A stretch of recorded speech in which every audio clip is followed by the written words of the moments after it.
6 couples, 1 finale. And according to the spoilers that are everywhere right now, only 2 of them actually say I do. 2 out of 6. That means 4 people are going to stand at that altar, look the person they got engaged to without ever seeing their face, and say no, in front of their families, in front of the camera crew. On national television, episodes 10 and 11 dropped today on Netflix, and before you watch a single second of that finale setup, you need this breakdown, because what is coming on March 4th is either going to shock you completely or make total sense depending on what you are about to hear. Either way, you are not ready. Stay with me. Here is what we are getting into today. First, I am walking through every single couple and exactly where they stand going into these final 2 episodes before the altar. The red flags, the unresolved conversations, the moments that are going to determine everything. Second, I am getting into the spoilers. What reality Steve is saying, what reality receipts confirmed, and the one couple whose outcome is still genuinely contested going into today. And third, I have my full altar predictions with reasoning, my hottest takes of the entire season, and a comment question that I genuinely cannot wait to see you all answer. If you are new here, welcome. We break down every awkward pause, every red flag, and every "did he really just say that" moment from your favorite reality TV. Subscribe and hit the bell because the finale breakdown is dropping March 4th, and that video is going to be everything. All right, let's set the table. Love is Blind Season 10, Ohio. 7 couples came out of the pods engaged. A franchise record. 7 people said yes to someone they had never seen. And for the first few episodes, it genuinely felt like this could be the season where most of them actually make it. And then episodes 7 through 9 hit like a truck. Chris and Jessica fell apart. Not quietly, not privately. Publicly, messily, with a strip club photo and a secret Instagram account and a bowling alley moment that the entire internet is still screaming about. That is one couple gone before the altar. Brittany and Devo got dangerously close to falling apart over physical chemistry issues that never fully resolved. That is the second couple that reportedly does not make it to the wedding day. So, going into episodes 10 and 11, we have 6 engaged couples heading into the final stretch before March 4th, and based on what the previews are telling us and what the spoilers are saying, the altar is about to absolutely wreck people. But wait. Before we get into predictions, I need to walk you through each couple in detail, because the reasons these relationships are where they are did not happen overnight. The cracks go all the way back to the pods, and once you see them clearly, you will completely understand why the finale ends the way it does. Let's start with the couple that everyone agrees is the most solid heading into today. Vic St. John and Christine Hamilton. Vic is a 34-year-old professor. Christine is a 31-year-old speech-language pathologist. These 2 were the first couple engaged this entire season. Vic literally wrote Christine a poem in the pods. She responded with a prayer. They bonded over public service, over music, over their shared values and vision for the future, and then they went to Malibu instead of Cabo with the rest of the group. Just the 2 of them. No chaos. No bowling alley drama. No group dynamics pulling them in different directions. Just Vic and Christine, deepening their bond away from all the noise. Every single person in this cast, when asked about which couple is the real deal, says Vic and Christine. The other contestants are rooting for them. The internet is rooting for them. And the spoilers? The spoilers say they get married and are still together today. These 2 are the safe bet of the season. The couple you watch and think, okay, this show actually works sometimes. Now, let's talk about the couple I think is the second most likely to make it. Amber Morrison and Jordan Faith. Amber is a 34-year-old nurse practitioner. She is also a single mom. She has a young daughter, and she walked into those pods knowing that was going to be the deal breaker that sent most men running. Jordan is 34, an account executive. He had never dated someone with a child before. He was honest about that in the pods. He said it made him nervous. He said he had to really think about it, and then he thought about it, and he proposed anyway. Their family meetings were some of the most emotionally real scenes this season produced. Jordan meeting Amber's daughter, his family processing what it means for him to become a stepfather at the same time he gets married. These are real stakes, the kind of stakes that most reality shows completely gloss over. But here is what I keep coming back to with Jordan and Amber, the lifestyle compatibility question. Can Jordan's actual life, right now, fully accommodate and embrace what Amber's life already is? That conversation has not been resolved on screen. They have the emotional connection. They have the love. But love and logistics are two different things. And in the real world, blended family dynamics are genuinely complicated. The spoilers say they get married and then separate after filming, which is heartbreaking but also not entirely surprising when you think about how fast this experiment moves and how much real-world work building a blended family actually requires. Now let's get into the couples where things get complicated. Ashley Carpenter and Alex Henderson. Ashley is 34, a claims manager from Ashtabula. She came in knowing exactly what she wanted, and she was not willing to settle for anything less. She described herself as someone who has high standards and is not ashamed of that. Alex is 31, a financial sales rep. In the pods, he was charming, attentive, and said all the right things. Ashley felt seen by him. She felt chosen. She said yes. And then real life started dismantling the fairy tale piece by piece. First, Mexico. Alex told everyone that Brittany is basically his physical type, his ideal type, while Brittany is engaged to someone else, while Ashley is his fiancée. He said, and I need you to really hear this, I want that brunette with brown eyes, out loud, with Ashley right there.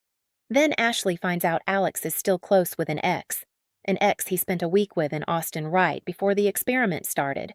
She tries to work through it. Her trust is cracking. Then, at the group gathering 11 days before the wedding, it comes out that Alex knew a woman named Priyanka before the pods. Another connection he never mentioned. And then, her father sat across from Alex on camera and basically told Ashley he has serious concerns about Alex's honesty. Her father, a lawyer, with full eye contact, on national television. Can you believe that? Ashley went into this experiment with high standards, and somewhere between Mexico and that family meeting, every single one of those standards got tested.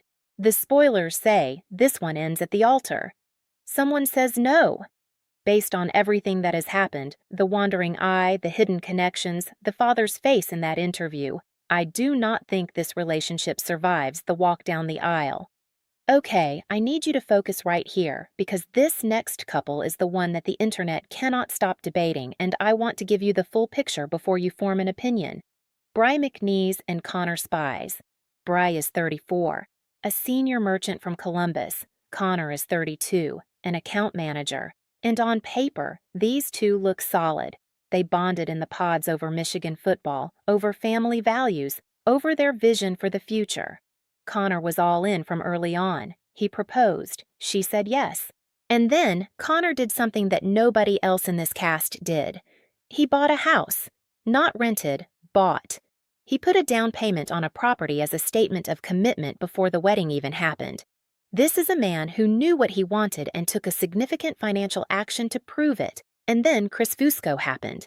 After Jessica ended things with Chris, rightfully, Chris went out, came back, showed up to the group bowling night, pulled Bri aside and told her that Connor is too submissive for her, that she needs someone more dominant, that he could be that person for her. Connor was at the same bar, thinking Chris was his friend. Now Bri has been clear in interviews that she shut it down and Connor is her person. But here is what the episode endings showed us. The conversation with Chris on camera was not immediately closed. She looked conflicted, the internet noticed. And the preview for episodes 10 and 11 shows Bri's family meeting and a train ride that appears emotionally heavy. And then there is the spoiler situation. A marriage certificate with Bri and Connor's names surfaced from Hamilton County, Ohio. That initially looked like proof they got married, but Reality Receipts examined it closely and said it appeared incomplete, potentially unfiled. The current consensus from multiple spoiler sources is that they do not get married. But this one has more question marks around it than any other couple this season. I need you to hold that, because it matters. Emma Betzinger and Mike Gibney. Emma is 38, a retail merchandising professional. Mike is 30, a sales manager. 8 years between them. And from the very beginning, one question has been sitting in the corner of every conversation they have had. Kids. Mike wants children. He has always wanted children. His entire Italian family, who cried for 2 days before the family meeting when they found out Emma wasn't sure, has always wanted him to have children. Emma has a medical history that makes this genuinely complicated. She was adopted. She knows nothing about her biological family's health background. She had 10 surgeries before age 7 related to birthmarks that had a high risk of becoming melanoma. The idea of passing on unknown hereditary complications to a child is something she has thought about deeply and carefully. She is not being difficult, she is being responsible. And Mike, to his credit, has been clear that he does not want her to agree to motherhood just to make him happy. He is terrified she will say yes and then resent him. Or worse, resent the child. But here is the reality that nobody on this show wants to say out loud. When you cannot get alignment on whether you want children before a wedding, that is not a disagreement you resolve at the altar. That is a deal breaker that has not fully broken yet. Mike's family crying for 2 days was not a subtle hint. That was a window into exactly how much pressure is sitting on this relationship from the outside. The spoilers say Emma says yes at the altar, and Mike says no, which is devastating when you think about how carefully he has tried to not pressure her. If that is true, it means at the last possible moment, he looked at the unresolved question and could not make peace with it. Hot takes. I have been waiting for this section all video. Hot take number 1. Alex Henderson had no business being on a marriage show, and I want to be specific about why, because it is not just the Britney comment. It is the pattern. The ex in Austin right before filming, the hidden connection with Priyanka, the wandering eye in Mexico, every single one of those things on its own might be explainable. All of them together? That is a pattern of someone who is not actually ready to close off other options. And you cannot build a marriage on someone who is still mentally shopping. Hot take number 2. Connor Spies is the most underrated person this entire season, and I will die on this hill. He keeps getting called passive. He keeps getting called submissive. Chris said he is not dominant enough for Bri, and I keep watching this thinking, this man bought a house. He has been patient, consistent, emotionally available, and drama-free in a cast that has been nothing but drama. In 2026, emotional maturity apparently reads as boring. And that tells us a lot more about what we have normalized in relationships than it does about Connor. Hot take number 3, and this is the one. The saddest outcome of this entire season is not the couples who say no at the altar. It is Mike and Emma. Because these two genuinely love each other. The connection is real. The care is real.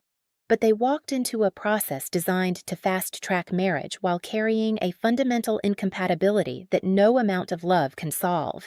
And if the spoilers are right, that Mike is the one who ultimately says no, then he spent this entire season being careful not to pressure Emma, being patient, being kind, and then at the last moment looked at his own needs and made the only honest decision left. That is not a villain moment. That is a genuinely heartbreaking moment. Comment below, do you think Mike made the right call if he said no? Or should he have said yes and figured out the kids' conversation after?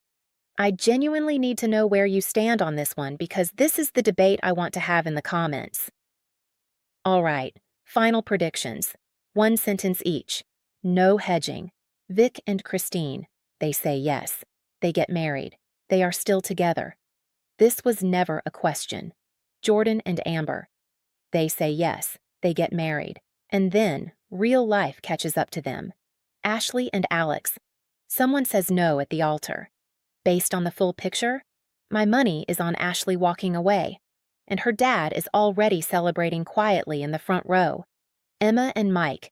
Emma says yes. Mike says no. And it is the most painful no this show has ever produced. Bri and Connor, the contested one, the marriage certificate, the unfiled paperwork, the Chris situation. My gut says they get to that altar and something breaks at the last minute, but I have less confidence on this one than any other prediction I have made this season. 3 rejections, 2 marriages.